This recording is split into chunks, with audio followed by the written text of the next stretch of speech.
How's it going, Commanders? So for today's video, it seems like a pretty exciting day for Battle Royale players. We got the brand new Nike Swooshman bundle for 2,000 V-Bucks. We also got two brand new pairs of kicks and some returning Halloween bundles today. One of them being the Dark Maw bundle, one of my favorite skins that came out a while ago. This is basically the Dark Knight, but with just rows and rows of teeth. As for Save the World players, today is pretty mundane. We don't have any V-Bucks rewards, sadly, and some of the mission rewards are a bit lackluster. We at least got 3 legendary survivors, which is good for those who want to power up your power level. But besides that, since TikTok is going down the drain, this video was posted a few hours earlier on my YouTube. Why not take a peek over there? And while you're at it, why not like and subscribe? Anyways, let's get back to the game. So, starting us off in the item shop, we got the brand new Nike Swooshman bundle. This is basically another fish stick skin, but you wouldn't even notice because of the mask. Looking at this comes with Swooshman and a Night Game, which actually looks really cool. We also got the helmet on and the helmet off. Again, it's another fish skin, another fish stick skin, which if you keep the mask on, you wouldn't recognize it at all. We also got the reactivity on and off, but you know what? If you actually put on the Night Game skin, this looks like a variation of the Flash. If anything, like the Death Flash, or like, what is it? The Racing Death? I forgot what it was. It was supposed to be like a black Flash skin. That's supposed to be hunting down speedsters, killing them. But we also got the Swooshman action figure, which is really cool, and it's reactive too. The Swoosh grips, which look really cool. The Hardcore height, which is a really cool looking emote. I actually love this a lot. And the Swooshman loading screen. Again, you wouldn't think that this would be a fish stick skin, but it does look really, really cool. We also got the brand new Nike Air Max 90 Valentine's Day kicks, which are adorable. I like the little motion of the hearts. We got Heartbreaker Shadow back in the item shop, as well as Hardy Hearts, Nike Air Force One Valentine's Day, Snugs Bundles, Wild Heart Bundle, let's see, Glassworks, Daydream, Backstreet Boys, Ariana Grande, Sisters of the Heart Bundle. We also got, let's see, oh, these sections will be leaving tomorrow afternoon. The Converse, Hathaway, Huey Lewis, and Crocs. Friday the 13th is still here. Love that, especially since today is Friday the 13th. We still got the brand new Man I Need and Come and Go emote, as well as Attraction, Hey Now, BB Belt, Starlet, Tangled Up, and The Spark. Terminator will be leaving tomorrow afternoon, sad to say, so if you like any of these, get them while you can. SpongeBob SquarePants is still available. K-Pop Demon Hunters Wave 2 is also still available. Fortnite drops. Here's the other brand new kicks, the Nike GT Future Galaxy Aura.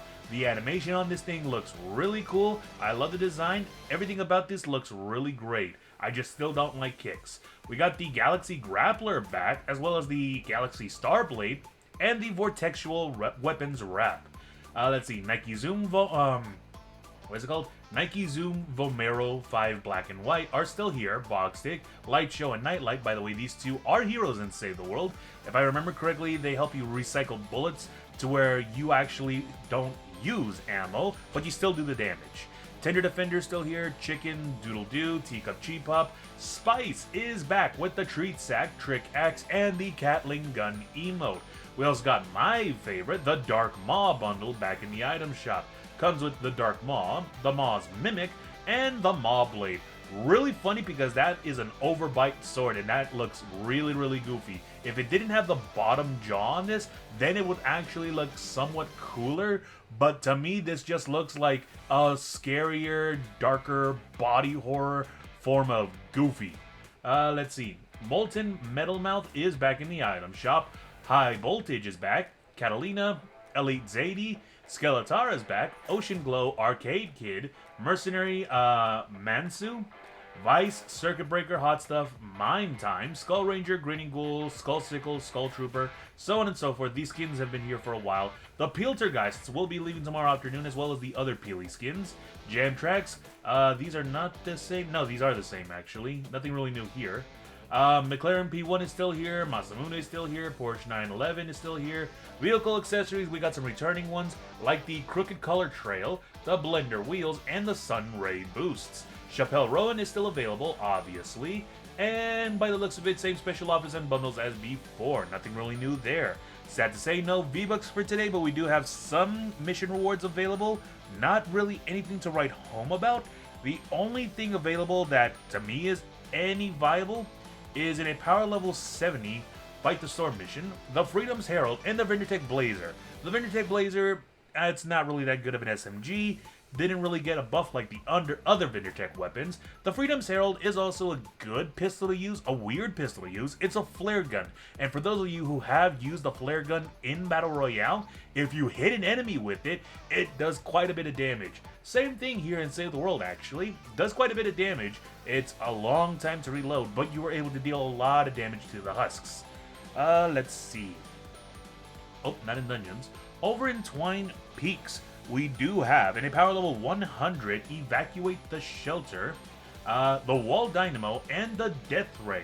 The Wall Dynamo is a really great trap, nothing too powerful, but the reason why it's good is because you are actually able to pair this up with other traps.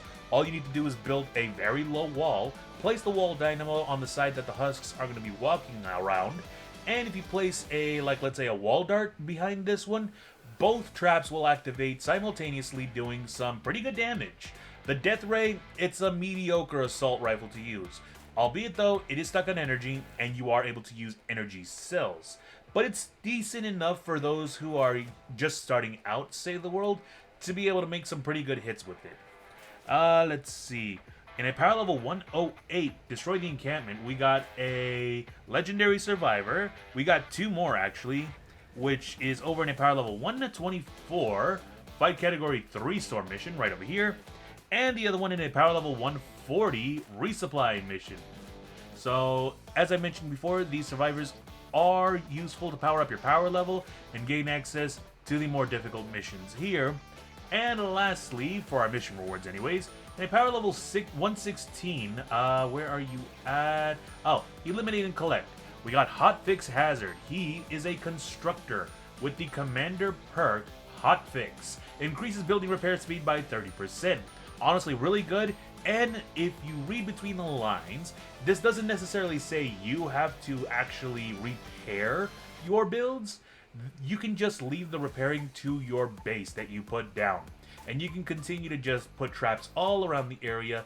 This makes your base almost impenetrable with how fast you are able to repair things. That's honestly really good, and not one I would put in the commander slot, well, depending on how you want to play, but he's really, really good as a support hero as well. And lastly, in the Save the World Llama shop, we got the return of the Art Deco Llamas, which give us a lot of pretty decent heroes and weapons. Here we got Venturion with the Commander perk, let's see. There we go. Blast Kick. Crescent Kick spawns 5 projectiles that pierce through targets, dealing 74 energy damage. That's honestly really cool if you want to use Crescent Kick to its max potential. Now, Crescent Kick already does a 360-degree damage buff, seeing as how, you know, Epic Games went ahead and buffed this ability. But not only that, you are able to deal quite a bit of damage to enemies from far away too. And you're able to basically attack a lot more husks. If you pair it up with another hero, like let's say Hotfoot, or probably another hero with Crescent Kick, if I remember correctly, there's one where if you actually damage a lot of husks with Crescent Kick, you get your energy back too. So, not that bad of a hero, and this does help you with clearing out a lot more husks. So yeah, no, he's a very viable hero if you want to find a good Crescent Kick hero loadout. And if you guys want me to make one, let me know down in the comments. I'm actually kind of curious on how that would work. But, as I mentioned before, it all depends on the person who purchases these llamas. You can have a completely different loadout compared to what I have on my screen, so log on in and see what kind of rewards you got waiting for you. And that about does it for today. I wonder why Epic is giving us a lot of the Halloween skins back during this season. I mean, it's Valentine's right now, so it doesn't really make sense to see a whole bunch of Halloween skins coming back. But that's just my opinion. Other than that, if you commanders like my content, why not leave a like? And if you'd like to get more updates regarding Save the World, why not drop a follow? Until then, as always, stay safe and game on!